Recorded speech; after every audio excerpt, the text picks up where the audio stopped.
Welcome back friends. तो आज हम टॉप 20 एमसीक्यू डिस्कस करने वाले हैं क्रॉप्स ऑफ इंडिया पे। ये टॉपिक क्रॉप्स ऑफ इंडिया इतना इंपॉर्टेंट है कि एग्जाम में आपको 3 क्वेश्चंस डेफिनेटली इस टॉपिक से ही देखने को मिलेंगे और आज हम जितने भी इसके रेलिवेंट कंसेप्ट्स हैं वो कवर करेंगे। अगर आप फाइनेंस अकाउंट असिस्टेंट की तैयारी करें तो एग्जाम ओरिएंटेड नोट्स आपके लिए अवेलेबल हैं। ये व्हाट्सएप नंबर दिया है, इस पर कॉन्टैक्ट कर सकते हो। या फिर अगर आप स्टॉक असिस्टेंट की तैयारी कर रहे हो उसके लिए भी नोट्स अवेलेबल हैं। ये व्हाट्सएप नंबर दिया है, इस पर आप कॉन्टैक्ट करके ये सारे नोट्स आपको मिल सकते हैं। तो question number 1 is which among the following is are kharif crop. इनमें से कौन सी खरीफ क्रॉप हैं। डिटेल एक्सप्लेनेशन भी साथ में रखेंगे ताकि इस सेशन में आपको क्रॉप का कंसेप्ट पूरा का पूरा क्लियर हो जाए।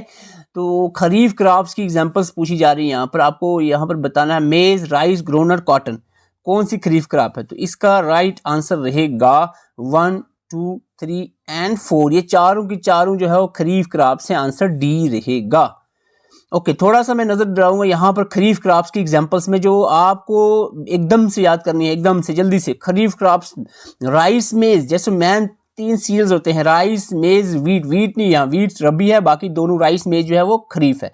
राइस, मेज, सोरगम, बाजरा, ज्वार, सोयाबीन, कॉटन, जूट, ग्राउंडनट, ये सारी खरीफ क्रॉप्स हैं, समर क्रॉप्स हैं। Question number 2, which of the following is not a cash crop. इनमें से कौन सी कैश क्रॉप नहीं है, कैश क्रॉप नहीं है।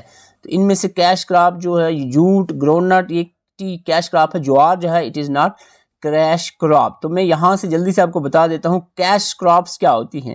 कैश क्रॉप्स वो होती हैं जिनको कल्टीवेट किया जाता है बेचने के लिए मार्केट में, ताकि पैसे कमाए जाएं सेल के लिए। हम मोस्टली जो है एग्रीकल्चर में ये क्रॉप्स उगाई जाती हैं। एग्जाम्पल की बात करें, coffee, T, cocoa, cotton, sugar cane, saffron, ये सारी कैश क्रॉप्स की एग्जाम्पल्स हैं। क्वेश्चन नंबर 3 की तरफ बढ़ते हैं। क्वेश्चन नंबर 3 है आपके सामने। ये है मोस्ट इंपॉर्टेंट क्वेश्चन। एक्सप्लेनेशन से 2 क्वेश्चन रिसेंटली पूछे गए थे VLW में। Which is the largest wheat producing state in India. Wheat producing state in India, सबसे ज्यादा वीट जो है वो प्रोड्यूस कहाँ पर होता है। जल्दी से इसका आंसर बताएं। तो इसका राइट आंसर रहेगा उत्तर प्रदेश। सबसे ज्यादा वीट जो है उत्तर प्रदेश में उगाई जाती है। तो हम जल्दी से नजर लगाते हैं। राइस, जिसको पैडी भी कहा जाता है, राइस, पैडी यानी वीट, मेज। राइस, वीट, मेज, ये 3 बहुत इंपॉर्टेंट हैं जो कि एग्जाम में मोस्टली देखने को मिलते हैं। ये आपने पहले याद रखना है। Rice waste Bengal, wheat Uttar Pradesh और मेज जो है वो कर्नाटका। ओके, ये 3 याद रखने के बाद आगे भी बढ़ते हैं हम। हमारे पास नेक्स्ट आ जाता है, यहाँ पर 5 में और कवर करता हूँ। जैसे कि पल्सिस राजस्थान में सबसे ज़्यादा प्रोड्यूस होती हैं, शुगर कैन यूपी में, पोटैटो यूपी में, ग्राउंडनट गुजरात में, टी असम में, कॉफ़ी कर्नाटका में, सैफरन जम्मू और कश्मीर में। तो ये आपने याद रखने हैं। इसके साथ साथ अगर हम बात करें, जूट वेस्ट बंगाल, कॉटन गुजरात और महाराष्ट्र, यानी दूसरे नंबर पे महाराष्ट्र है। तंबाकू में आंध्र प्रदेश, बनाना तमिलनाडु, ओनियन महाराष्ट्र। तो ये जो अदर हैं जो आपको साथ में याद रखने हैं। तो मोस्ट इंपॉर्टेंट है जो भी हमने अभी बात किया, जो ये मोस्ट टॉप प्रोड्यूसिंग स्टेट्स हैं डिफरेंट क्रॉप्स के अंदर। तो इसके बाद यहाँ पर cashew nuts Maharashtra, bamboo Assam, rubber Kerala, spices Madhya Pradesh, तो ये भी इंपॉर्टेंट होते हैं। तो मैंने ऑलमोस्ट सभी इसमें कवर कर लिए हैं। तो इसका जो पार्टिकुलर जो लेक्चर की PDF है या टेलीग्राम में मिल जाएगी, उसका लिंक आपको डिस्क्रिप्शन में मिलेगा। अगर डिटेल नोट्स दिए तो मैंने स्टार्टिंग एंड पे आपको बता दूंगा कैसे मिलेंगे। खरीफ क्रॉप्स की बात करें, ये हार्वेस्ट कौन से मंथ में की जाती है।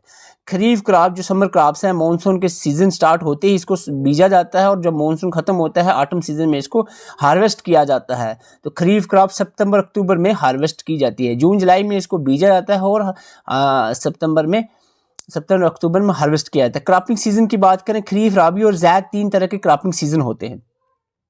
ठीक है, खरीफ जो कि जून जुलाई में सोन बीजे जाते हैं और हार्वेस्ट इसको सितंबर अक्टूबर में किया जाता है। Rice, maize, jowar, bajra, cotton, jute, groundnut, soybean etcetera इसकी एग्जांपल्स में आते हैं। राबी क्रॉप्स को अक्टूबर दिसंबर सर्दियों में इसको बीजा जाता है और स्प्रिंग के सीजन में हार्वेस्ट किया जाता है। अप्रैल जून में इसको हार्वेस्ट किया जाता है। एग्जाम्पल में वीट, बरले, पीस, ग्राम, मस्टर्ड एक्सेट्रा इसकी एग्जाम्पल्स में आते हैं।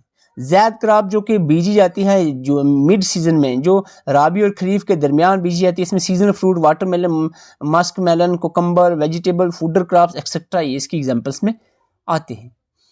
क्वेश्चन नंबर 5 की तरफ बढ़ते हैं। क्वेश्चन नंबर 5 है which of the following is a plantation crop. इनमें से कौन सी प्लांटेशन क्रॉप है। प्लांटेशन क्रॉप, प्लांटेशन क्रॉप कौन सी है जनाब। यहाँ पर रबर जो है ये प्लांटेशन क्रॉप है आई थिंक। फिर भी अगर यस इट इज़ रबर, तो थोड़ा सा देख लेते हैं प्लांटेशन क्रॉप में कौन कौन सी क्रॉप्स आ जाती हैं।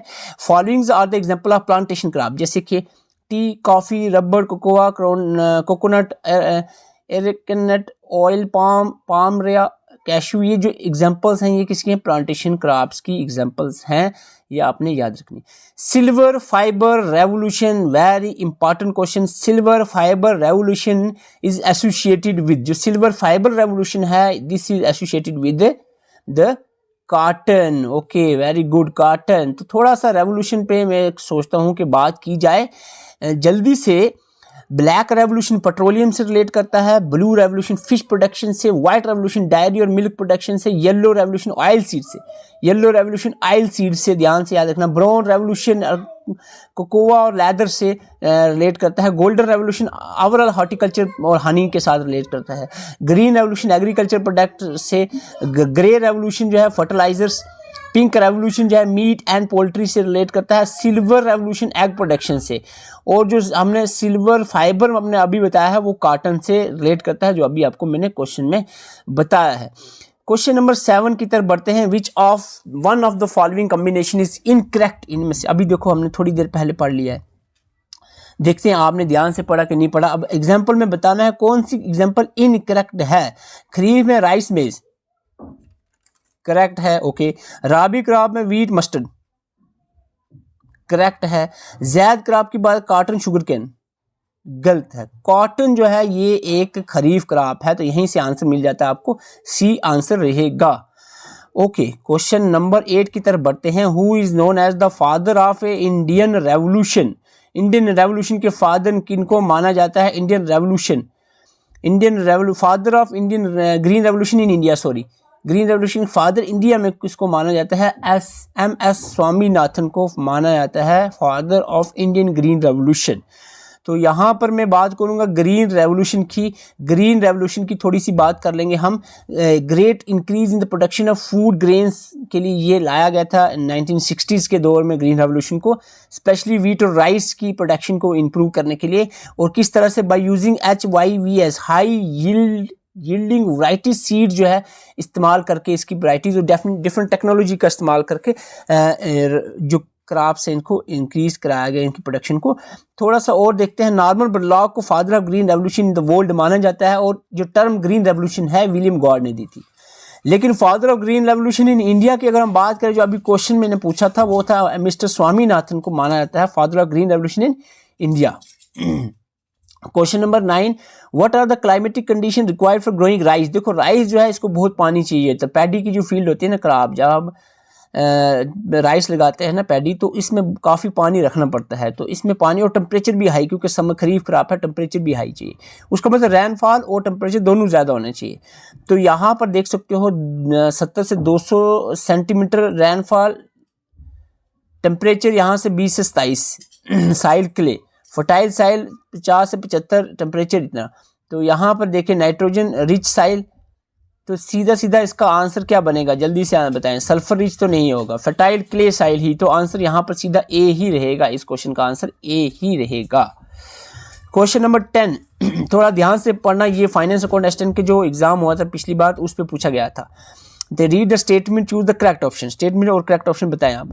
पहली स्टेटमेंट है वीट एंड बर्ले जो है ये ग्रोन एज राबी क्रॉप, ये राबी क्रॉप है, ये कहा जा रहा है वीट एंड बर्ले, ठीक है। दूसरी स्टेटमेंट है राबी क्रॉप से सोन द बिगनिंग ऑफ मॉनसून की स्टार्ट में बीजी जाती है और हार्वेस्ट अक्टूबर दिसंबर में की जाती है। तो ये ऑप्शन गलत है, मॉनसून की स्टार्ट में राबी नहीं खरीफ क्रॉप को बीजा जाता है, तो ये ऑप्शन गलत। इसका मतलब ओनली वन जो है सही है। Statement first true and second false, तो यहाँ बी आंसर रहेगा। Question number 11 most commonly consume staple cereal, सबसे ज़्यादा खाना जो सीरियल अनाज यूज़ होता है इंडिया के अंदर, स्टेपल फूड है, वो कौन सा है? राइस, वीट, बाजरा, मेज। तो राइस, सबसे ज़्यादा लोग इंडिया में चावल खाते हैं, तो राइस ही यहाँ पर करेक्ट आंसर रहेगा। क्वेश्चन नंबर 12 यहाँ पर आ जाता है which of the following statement about the kharif and rabi crop is, देखो यहाँ गलती कर देते स्टूडेंट, इज नॉट करेक्ट, यानी इनकरेक्ट पूछा जा रहा है, करेक्ट नहीं है। कौन सी? खरीफ और राबी के बारे में पूछा है।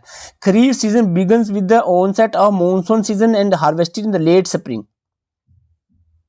इसके बारे में बताना है। कौन सी करेक्ट नहीं है? Kharif season begins with the onset of monsoon and harvested in the autumn, ये वाली करेक्ट है। Rabi season begins in autumn after the rain and is harvested in the late spring.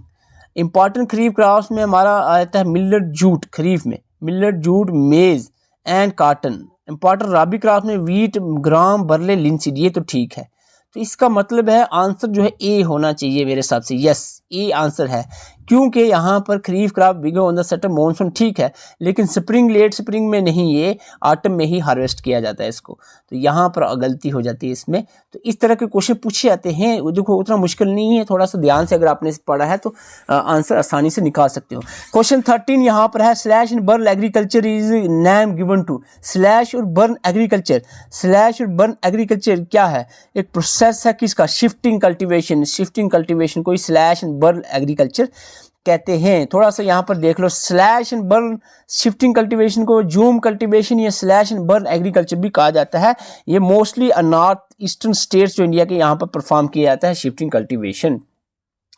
Question number 14 मैंने रिसेंटली अभी discuss किया था पहले। Yellow revolution बताना है किससे एसोसिएटेड है। जो ऑयल सीड्स होते हैं ना, इसके जो सरसों है ना, सरसों के जो पत्ते होते हैं ना, वो येलो कलर के होते हैं, इसलिए इसको येलो रेवोल्यूशन कहा जाता है, yellow revolution. Question number 15, operation flood is related to. Operation flood, flood control, arrangement of drinking water, milk production, none of the both. बहुत सिंपल है, अभी मैंने बता भी चुका हूं। तो मिल्क प्रोडक्शन से रिलेट करता है operation flood. White revolution, operation flood, white revolution भी इसको कहते हैं, ऑपरेशन फ्लड को व्हाइट रेवोल्यूशन भी कहते हैं, ऑपरेशन फ्लड और व्हाइट रेवोल्यूशन, जो कि increase the milk production in the country में ये लाया। Varghese Kurien, this is important, Varghese Kurien जो है, doctor Varghese Kurien, father of white revolution in India. India में वाइल्ड रेवोल्यूशन के फादर डॉक्टर वर्गीस कुरियन को माना जाता है। तो ये एक इंपॉर्टेंट पॉइंट बनता है एग्जामिनेशन पॉइंट ऑफ व्यू से। Question number 16 where in India is the most prized tea grown. सबसे बेस्ट क्वालिटी के, सबसे महंगी टी जो है वो कहाँ पर ग्रो की जाती है इंडिया के अंदर? तो ये बेस्ट क्वालिटी की सबसे महंगी टी जो है दार्जिलिंग में उगाई जाती है। This is the B is the right answer. Question number 70, what is India's rank in the cotton production.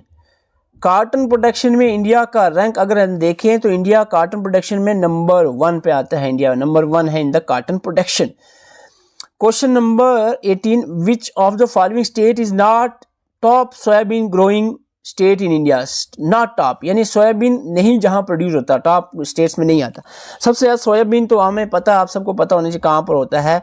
ये जो रीजन है राजस्थान में सबसे ज़्यादा होता है, मध्य प्रदेश में भी होता है, महाराष्ट्र में भी प्रोड्यूस होता है, लेकिन छत्तीसगढ़ में सोयाबीन प्रोड्यूस नहीं होता। Question number 19, why is crop rotation necessary. Crop rotation क्यों जरूरी है? बहुत बेसिक क्वेश्चन है जियोग्राफी का। क्रॉप रोटेशन इसलिए जरूरी है ताकि साइल की फर्टिलिटी को बरकरार रखा जाए, मेंटेन किया जाए, to increase the fertility of साइल।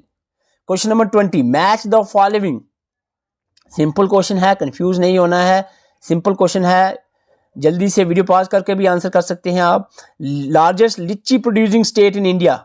लीची प्रोड्यूसिंग, चलो लीची आपको नहीं आता है, कोई नहीं, कोकोआ भी नहीं आता आपको, वीट तो आता होगा। Wheat producing state, largest wheat producing state UP है, और largest rice producing state West Bengal है। तो इसका मतलब सी का 2 होना चाहिए। सी का 2 आपका एक ही ऑप्शन में आ रहा है, देखो इस ऑप्शन में सी का 2 इसी ऑप्शन में आ रहा है, तो यही करेक्ट आपका आंसर हो जाएगा। अगर आपको आज का सेशन अच्छा लगा है, वीडियो को लाइक करें ताकि हमें भी मोटिवेशन मिले और इस तरह के हम लेक्चर्स लाते रहें। और अगर आप स्टॉक एक्सचेंज की तैयारी कर रहे हो तो ये नोट्स आपके लिए हैं, ये व्हाट्सएप नंबर दिया है, इस पर कांटेक्ट कर सकते हो। या फिर फाइनेंस अकाउंट एक्सचेंज की तैयारी कर रहे हो उसके लिए भी आपको ये नोट्स मिल जाएंगे, जो कि आप अपनी जो प्रिपरेशन में और एडिशनल टच दे सकते हो।